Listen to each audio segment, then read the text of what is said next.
Split Fiction is incredible. It's an amazing, unique, and innovative game. And yet, I didn't enjoy it as much as I was expecting. But before all that, let's cover the basics. Split Fiction is a third-person action-adventure by developer Hazelight Studios, the same group that made It Takes Two. Now, if you're not familiar with this developer, they've carved out a nice little niche for making games that can only be played with two players cooperatively, and Split Fiction is no exception. The premise is really interesting. Two writers are invited to try out a virtual reality based on their stories. One writer dabbles in science fiction and the other in fantasy.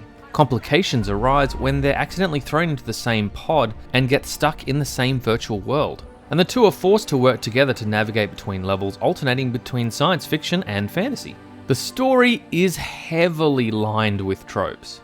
Mio is the sci-fi writer who's the kind of person that sips soy cappuccinos and says that she doesn't do things like small talk. But I really don't do small talk. Oh, okay. But she's haunted by a tragic past. Zoe is the fantasy writer who has too many sugary enemas, says words like cheery bye, in between the 5 million other words that come refluxing out of her blabbermouth. Lord knows it is rough being an unpublished writer these days, am I right? But she too is haunted by a tragic past.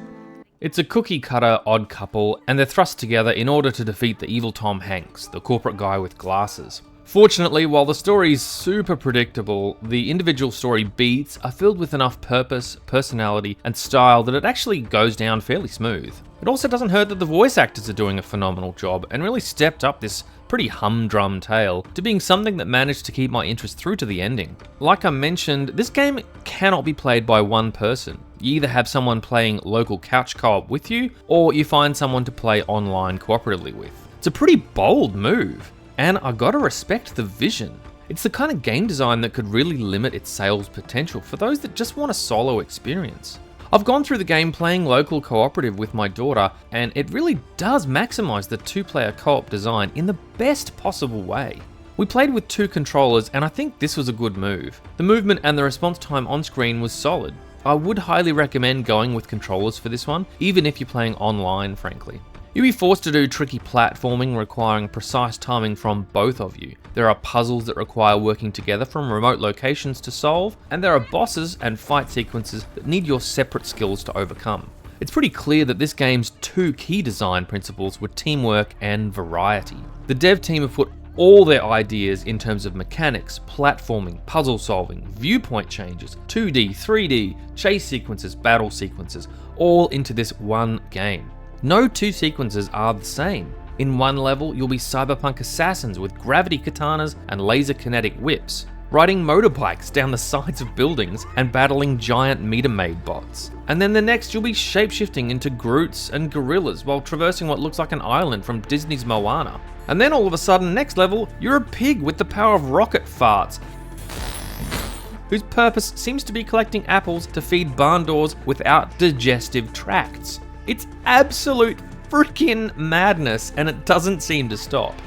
And this for me was the wrong end of the double-edged sword, I think.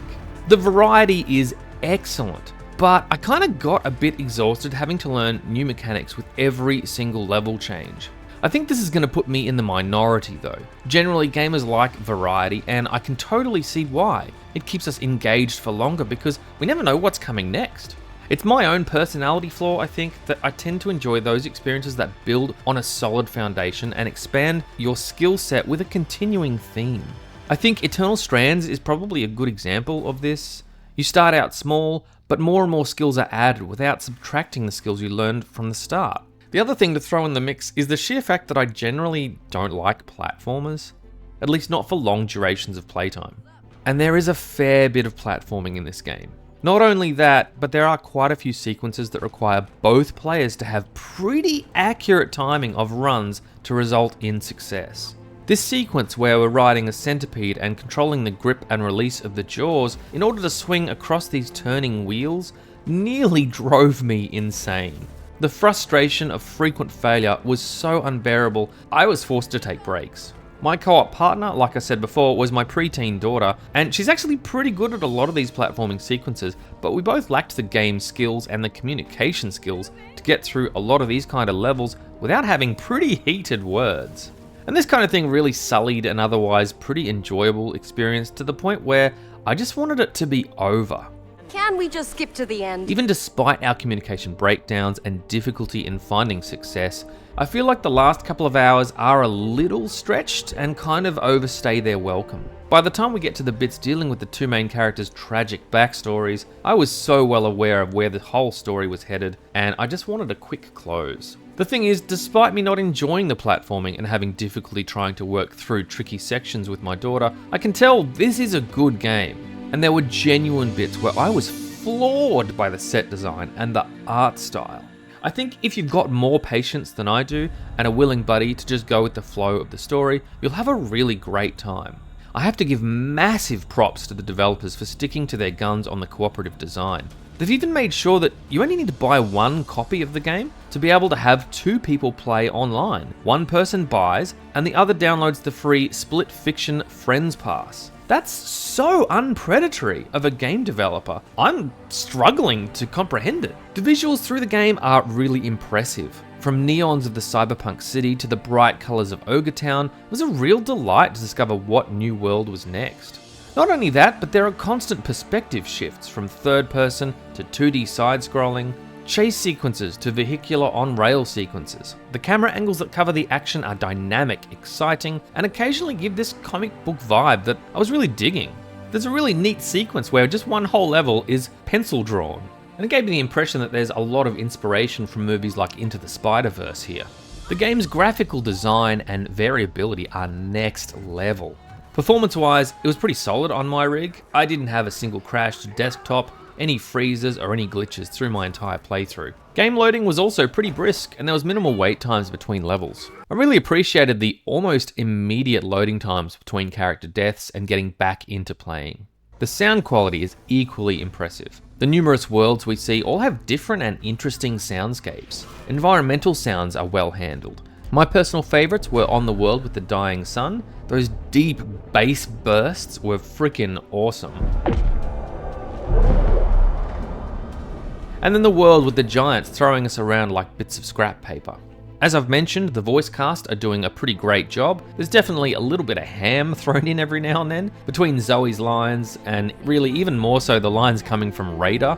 Oh my god, so much ham. Music was actually a bit of a weak point. There's not a whole lot of music going on, and when it's present, I didn't feel like it added much at all to the experience. The real entrance of music was around the 2.5 hour mark as Pigs on the Farm with this French-style comedy tune. You hungry?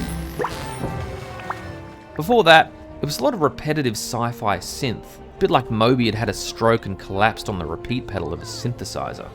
I'll say that the musical stylings improve in the second half of the game, and there are more tailored musical offerings that really match with the worlds that you hear them in.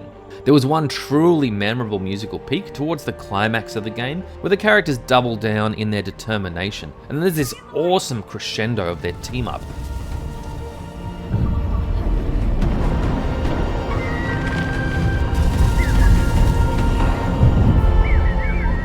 That was pretty bloody good. Actually, I'm totally wrong. I just remembered the amazing sequence of the sky jump into the machine fortress. That absolutely did blow me away. The escalating synth scale and the scale of the world behind you as you fall through rubble and an entire human versus machine war. Holy monkey tits, that was epic. Probably my favorite sequence actually of the whole game.